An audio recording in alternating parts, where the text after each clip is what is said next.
हर 40 से 48 दिन में हमारा सिस्टम एक चक्र से होकर गुजरता है, जिसमें 3 दिन ऐसे होंगे जब आपके शरीर को भोजन की जरूरत नहीं होती।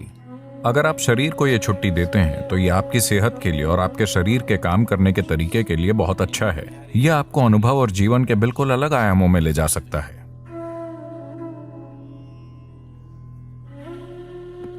अगर आप शरीर के स्वाभाविक चक्र पर ध्यान दें तो मंडल नाम की एक चीज होती है। हर 40 से 48 दिनों में सिस्टम एक चक्र से गुजरता है। ऐसे हर चक्र में, प्रत्येक चक्र में 3 दिन ऐसे होते हैं जब आपके शरीर को भोजन की जरूरत नहीं होती।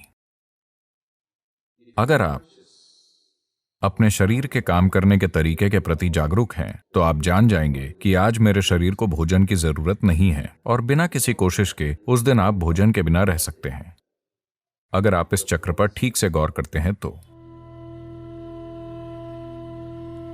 अगर यह जागरूकता मौजूद नहीं है कि वो कौन सा दिन है, तो उसके लिए भारत में एक दिन तय किया गया है जिसे एकादशी कहते हैं। इसका मतलब है पूर्णिमा से 4 दिन पहले और अमावस्या से 4 दिन पहले लोग खाना नहीं खाते।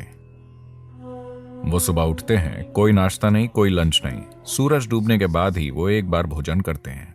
इसका उद्देश्य है सिस्टम को अपना तालमेल ठीक करने की अनुमति देना। अगर आप ये छुट्टी देते हैं तो यह आपकी सेहत के लिए और आपके शरीर के काम करने के तरीके के लिए बहुत अच्छा होगा, क्योंकि खुद को ठीक करने के लिए सिस्टम को वो समय चाहिए। हर दिन भोजन, ये शरीर के लिए बहुत मेहनत का काम है।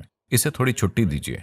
अगर आप उपवास नहीं कर पा रहे तो एक दिन आप कुछ हल्का ले सकते हैं, शायद सिर्फ फलों का रस या कुछ और जो सिस्टम के संभालने के लिए ज्यादा हल्का है।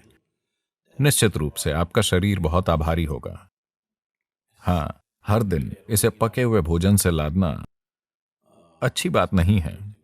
तो इसका आध्यात्मिक महत्व क्या है? क्योंकि यह एक सफाई है। अगर आपका सिस्टम जीवंत नहीं है तो आपको कुछ भी आध्यात्मिक करने की इच्छा नहीं होगी। आप सुस्त महसूस कर रहे हैं।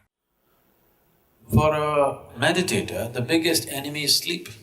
एक ध्यान करने वाले के लिए उसकी सबसे बड़ी दुश्मन नींद है। यहां आंखें बंद करके बैठना और पूरी तरह से सतर्क रहना, इसके लिए कुछ और ही चाहिए। ज्यादातर लोगों के लिए अगर वो आंखें बंद करते हैं तो सो जाते हैं। तो यहां बंद आंखों के साथ बहुत सतर्क रहते हुए बैठने के लिए शरीर में एक स्तर की जीवंतता की जरूरत होती है। तो इस जीवंतता को पैदा करने के लिए हम इस पर गौर करते हैं कि कैसे खाएं, क्या करें, कितना खाएं, ये सारी चीजें।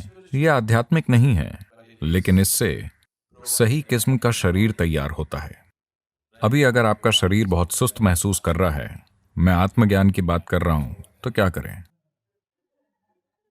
है ना? तो इसे जीवंत और सतर्क रखना और शरीर को दर्द और समस्याओं से मुक्त रखना महत्वपूर्ण है, क्योंकि सिर्फ तभी आप किसी बड़ी चीज की तलाश करेंगे। अभी आपके पैर में दर्द है, बहुत ज्यादा दर्द है, भगवान प्रकट होते हैं, आप क्या मांगेंगे? पैर का दर्द चला जाए। आया ना? आप और क्या मांगेंगे? आप इतना ही मांगेंगे, है ना? क्योंकि शरीर आपके ऊपर इस तरह की ताकत रखता है। जब तक आप इसे एक स्तर की सहजता में नहीं रखते, यह हर दिशा से आप पर हावी रहता है कि नहीं? इसके लिए अपने शरीर को बहुत शुद्ध और स्वस्थ रखना महत्वपूर्ण है, वरना शरीर आपके जीवन में हावी हो जाता है। यह आपको कुछ और सोचने ही नहीं देगा। अभी अगर आपके शरीर में कहीं वाकई दर्द शुरू हो जाए, बस आपकी छोटी उंगली में वाकई बुरी तरह से दर्द शुरू हो जाए, आपकी किसी भी चीज में रुचि नहीं है, न भगवान में, न आत्मज्ञान में, न ध्यान में, कुछ भी नहीं, आपकी रुचि सिर्फ इसी में है कि नहीं? तो इसमें उस तरह की ताकत है, तो आपको इसे खुश रखना होगा। सिर्फ तभी ये आपको कुछ और करने देगा, वरना ये आपको कुछ नहीं करने देगा। तो उस संदर्भ में बीच बीच में उपवास रखना, शरीर को छुट्टी देना ताकि वो खुद को ठीक कर सके, अपनी जीवंतता वापस ला सके, ना कि भोजन के साथ सुस्त बन जाए, ये महत्वपूर्ण है। उपवास करने के बजाय अगर आप बस एक भोजन और अगले भोजन के बीच पर्याप्त अंतराल रखते हैं, अगर मैं ये कहता हूं तो आप योग छोड़ देंगे। एक भोजन और अगले भोजन के बीच 8 घंटे का ब्रेक होना चाहिए हमेशा। अगर आपके लिए 8 घंटे संभव नहीं है तो कम से कम 5 घंटे का ब्रेक जरूरी है। खाने से पहले आपको एक स्तर की भूख महसूस होनी चाहिए। भूख लगने से पहले अगर आप सिस्टम में भोजन डालते हैं तो सिस्टम सुस्त बन जाएगा, ये जीवंतता को नहीं जानेगा। जब मैं कहता हूं जीवंतता, तो मैं बस आपके अभी जागे हुए होने की बात नहीं कर रहा हूं। हम में से हर कोई अभी जीवंतता के एक ही स्तर पर नहीं है। हम एक ही तरह का खाना खा रहे हैं, एक ही हवा में सांस ले रहे हैं, एक ही जगह पर हैं, लेकिन हमारे अनुभव का स्तर एक जैसा नहीं है। इस पल मैं अपने भीतर जैसा हूं, उसे मैं दुनिया की किसी भी चीज के साथ नहीं बदलूंगा।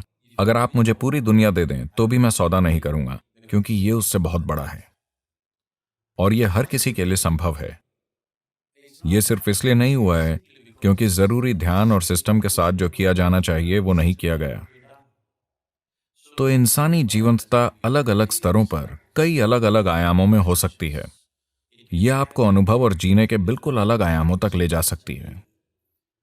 तो शरीर को अच्छी तरह से रखना एक बुनियादी जरूरत है। आपको एक महान एथलीट या ऐसा कुछ होने की जरूरत नहीं है, लेकिन इसे बस सहज रखना, ताकि अगर आप यहां बैठते हैं तो आपको हर समय हिलना डुलना ना पड़े। अगर आप यहां बैठें तो अगले कुछ घंटों तक आप बस यूं ही बैठ सकें, एक फटते हुए ब्लैडर या भूख से तड़पते पेट या यहां वहां होते दर्द से परेशान हुए बिना। अगर आप यहां बैठें तो आप आराम से हों। बस इतनी सहजता शरीर में आनी चाहिए।